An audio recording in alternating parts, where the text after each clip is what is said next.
انسان کا انداز رہائش یعنی اس کے رہنے کی جگہ صاف ستھری ہونا چاہیے. اس کا ماحول اور گرد و پیش کی صورتحال، دکان، مکان، کمرے، سڑکوں کی خوشنمائی، در حقیقت وہاں بسنے والے انسان کی سلیقہ مندی، نظافت پسندی اور پاکیزگی اور صاف ستھرائی پر دلالت کرتی ہے. اس لیے ہر مسلمان کو، ایمان والوں کو صاف صفائی کا خیال رکھنا چاہیے، کیونکہ اللہ رب العالمین طاہر ہے، پاک ہے تو پاکی کو پسند کرتے ہیں.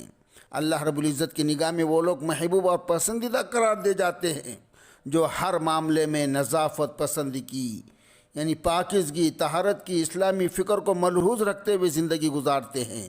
چنانچہ حضرت صالح ابن حسان رحمۃ اللہ علیہ فرماتے ہیں، میں نے حضرت سعید بن مسیب رحمۃ اللہ علیہ کو یہ کہتے ہوئے سنا، اللہ تعالیٰ تمام نقائص اور عیوب سے پاک ہے، نیز پاکیزہ احوال و گفتگو اور خوشبو کے استعمال کو پسند فرماتے ہیں. بندوں سے بھی ظاہری و باطنی پاکیزگی کے طالب ہیں. کرم فرما ہے، بندوں سے بھی اظہار کرم کو پسند فرماتے ہیں. جواد ہے، بندوں کی سخاوت سے خوش ہوتے ہیں. جب بات ایسی ہے تو ہر معاملے میں ہمیں پاکیزگی کو اختیار کرنا چاہیے، یہاں تک کہ اپنے گھر کے صحن، چوکٹ اور سامنے کے حصے تک کو بھی صاف ستھرا رکھنا ہے اور پاکیزگی کا خاص اہتمام رکھنا ہے. خوشبو کے استعمال کرنے میں بخل کرنے سے منع کیا گیا. یہ یہودیت کی مشابہت ہے. علامہ طیبی رحمۃ اللہ علیہ حدیث پاک کی شرح کرتے ہوئے تحریر فرماتے ہیں کہ گھروں کے صحن کو صاف ستھرا رکھنے سے بے اہتمام کرم و سخاوت کا کنایہ بھی ہو سکتا ہے. اس لیے گھر کا صحن جب کشادہ ہو، خوشنما ہو، خوش منظر ہو تو یہ مہمانوں کی کثرت سے آنے کا سبب بنتا ہے، اور جب مہمان کی کثرت ہوتی ہے تو پھر اللہ کی طرف سے رزق کی بارش کا نزول ہوتا ہے. حدیث پاک کی روشنی میں ہمیں اپنا جائزہ لینا چاہیے، خاص طور سے گھروں اور کمروں اور رہائش گاہوں کی، کہ وہاں پر پاکیزگی کا دھیان رکھتے یا نہ رکھتے. اس پر دھیان دینا ہمارا اسلامی اور ایمانی فریضہ ہے. مسلم معاشرے میں اس طرف تو بہت ہی کم توجہ دی جاتی ہیں. حالانکہ پاکیزگی و طہارت سے بے اعتنائی برتنے کا یہ یہودی کا فعل قرار دیا گیا. اس کے باوجود بھی ہم دیکھتے ہیں کسی مسلم علاقے کے اندر، ہم ایک مرتبہ جا رہے تھے، میں نے کہا بہت گندگی ہے، کہنے لگے یہ مسلم علاقہ ہے، بلکہ اپنے والے خود اس کا اقرار کرتے ہیں کہ اگر تم گندا محلہ دیکھو، غلاظت دیکھو تو یہ سمجھو کہ یہ مسلمان کا علاقہ ہے، یعنی ایک مشہور ہو گیا.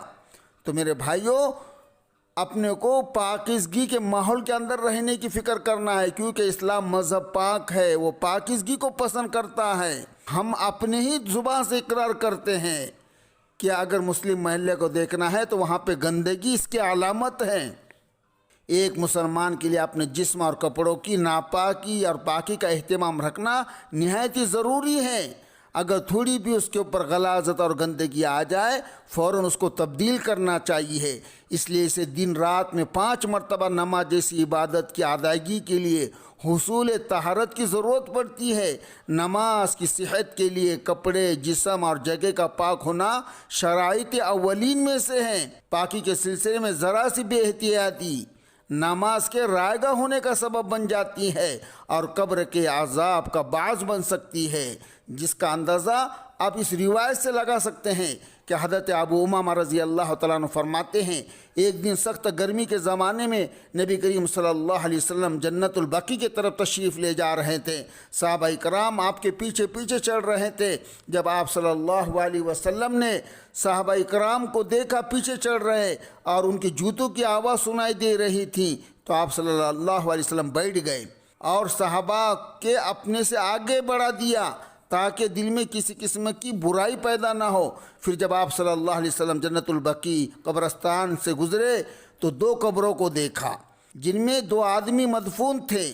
آپ صلی اللہ علیہ وسلم وہی ٹھہر گئے. صحابہ سے پوچھا آج تم نے یہاں کس کو دفن کیا؟ صحابہ نے فرمایا یا رسول اللہ فلاں فلاں آدمی یہاں دفن ہیں. پھر صحابہ نے پوچھا یا رسول اللہ کیا وجہ؟ آپ اس کے بارے میں کیوں سوال کر رہے ہیں؟ آپ صلی اللہ علیہ وسلم نے فرمایا ان قبر والوں میں سے ایک آدمی کو پیشاب کی بے احتیاطی کی وجہ سے اللہ کا عذاب ہو رہا ہے، اور دوسرے کو چگل کھوری کی وجہ سے، کیونکہ وہ چگلی کھانے کا عادی تھا۔ پھر آپ صلی اللہ علیہ وسلم نے درخت کی ایک تازہ ٹہنی لی، اس کے 2 ٹکڑے کیے، پھر ان دونوں قبروں پر اسے گاڑ دیا۔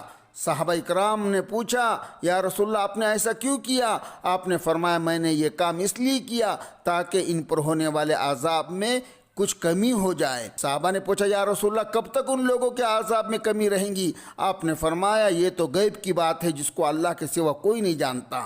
ایک اور حدیث میں رسول اللہ صلی اللہ علیہ وسلم نے ارشاد فرمایا پیشاب سے بچو، اس لیے کہ قبر میں سب سے پہلے اس کا حساب ہوگا، اس کا محاسبہ ہوگا، یعنی پیشاب کرتے وقت احتیاط کرو۔ حضرت میمونہ بنت سعد رضی اللہ تعالیٰ عنہ فرماتی ہے انہوں نے نبی کریم صلی اللہ علیہ وسلم سے پوچھا یا رسول اللہ ہمیں بتائیے عذاب قبر کس وجہ سے ہوتا ہے؟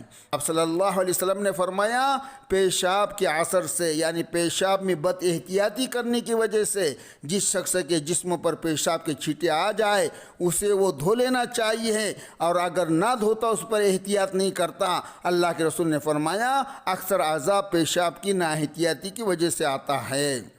حضرت عبداللہ ابن عباس رضی اللہ تعالیٰ فرماتے ہیں نبی کریم صلی اللہ علیہ وسلم نے ارشاد فرمایا عمومی طور پر عذاب قبر پیشاب سے بد احتیاطی کے باعث ہوتا ہے، اس لیے کہ اس کے چھینٹے سے ہمیں بچنا بہت ضروری ہے۔